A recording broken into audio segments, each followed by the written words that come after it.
That's great. Good afternoon, everybody. As you know, today is International Human Rights Day, and it's a day in which we reaffirm our commitment to the purposes and principles of this organization. I issued a statement on this earlier, which I hope you all will take note of.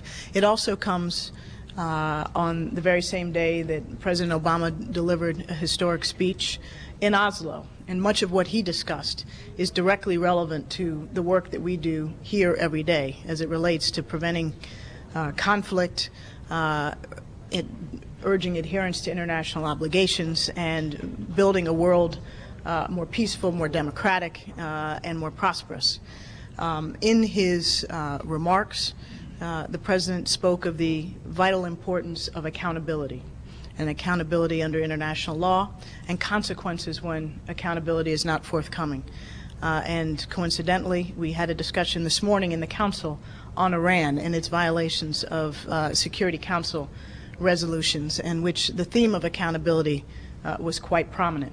The President also spoke of the importance of a just peace, and peace that is founded on the principles of human rights, democracy, and an understanding and appreciation of the equality and dignity of every human being. And thirdly, he spoke of the central importance to peace and security of economic development and opportunity, and how how security rests on development, and how development cannot be obtained in any lasting way in the absence of security. These themes are profoundly important, universal themes, but they are also the meat and potatoes of what we do here every day at the United Nations. So with that, I'm happy to take your questions. Ambassador, this morning on the discussion of Iran, the French Ambassador Rose displayed a real urgency in terms of the Security Council moving ahead, specifically said there is no longer any reason to wait, meaning the movement toward a further sanctions resolution. Does the U.S. share that sense of urgency and really believe there's no longer any reason to wait? Well, first of all, I'd refer you to the U.S. statement in which we described in significant detail our grave concern about the breadth and frequency of Iran's violations of existing UN Security Council resolutions, both with respect to the Qom facility and the various instances of Iran violating the arms embargo under which it is under. And we think that these violations need to be treated urgently and seriously, and we welcome the work of the 1737 Committee in that regard.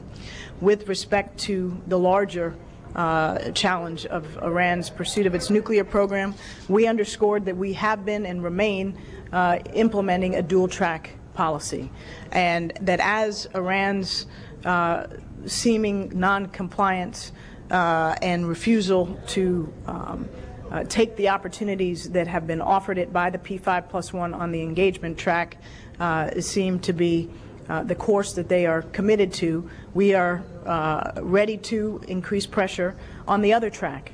And we have said repeatedly that time is short. I think you heard in my statement, as well as implicitly in the President's remarks in Oslo, that those under sanctions and pressure have the potential of an off-ramp, but they have to take it. And the choice is now Iran's.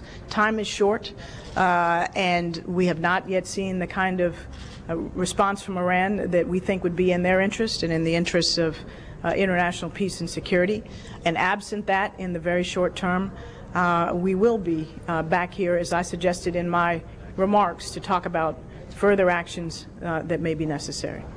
And Ambassador Rice, would those actions be sanctions? You seem to be shying away from using the actual word sanctions. No problem using the word sanctions. That's by definition included in the realm of action.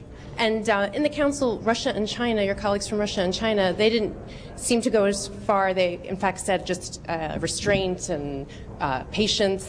Is there just unity among the P5 on this I think subject? the P5 has demonstrated repeatedly, most recently in Vienna at the IAEA Board of Governors, both unity and resolve with respect to Iran's nuclear program and the need for Iran to adhere to its international obligations. They both reaffirmed that today.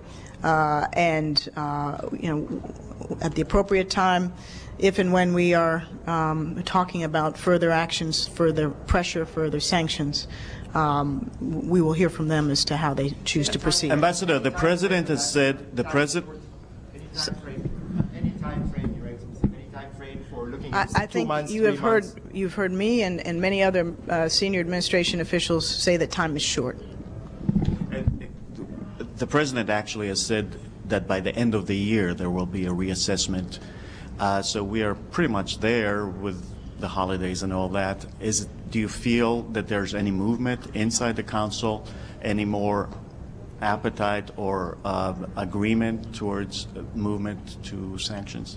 Well, I think the President has affirmed, and we are all indeed on record as saying that the P5+1 will assess at the end of the year or thereabouts where we are with respect to Iran's program. And the United States view, as I said today, with absent more forthcoming approach from Iran, and the door remains open, the emphasis will increase substantially in that dual-track approach to pressure.